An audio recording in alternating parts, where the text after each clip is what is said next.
দাদার থেকে জানতে চাই যে ঘোড়ামারা দ্বীপের মানুষের জীবিকা কি, মানে মানুষ কি করে, কি চাষাবাদ করে, চাকরি করে, ছেলেরা কি করে, সেটা আমি দাদার থেকে জানতে চাই।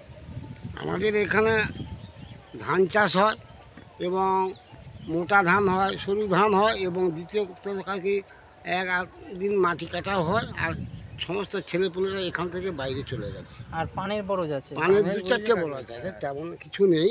মানে ঘোড়ামারা দ্বীপে মানুষের জীবিকা কি, মানে মানুষ কি করে খাচ্ছে? শুধু চাল চাল ওরা বাইরে ধান চলে চাষ যাচ্ছে, হচ্ছে, বাইরে আর কাজ ছেলেরা করতে বাইরে স্লাইডিং এর হ্যাঁ। কাজে চলে হ্যাঁ, যাচ্ছে এই সমস্ত।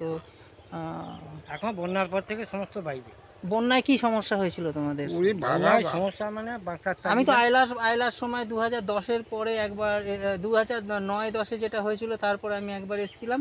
তারপরে প্রত্যেকটা বন্যার সময় আমি আসি, সেটা ঠিক আছে, কিন্তু অ্যাকচুয়ালি তোমাদের এখানে বন্যা হলো তো আমি এসে দেখেছি পুরো এই যে এই সমস্ত ঘরগুলো রয়েছে বা এই সমস্ত যে ঘরগুলো রয়েছে, ওই চালগুলো থাকে, মানে এই তোমাদের হচ্ছে চালগুলো থাকে, হুম। আর বাদ বাকি নিচের পোর্শনে কিচ্ছু থাকে না, না। পুরো মানে এই পাশ ভালোটা থেকে তো ও পাশ যায়, শুধু গেট আর জানলাগুলো দেখা যায়, আর বাদ বাকি আবার কিছু কোনো থাকে কোনো না। ঘর একেবারে নিঃশেষ হয়ে গেছে।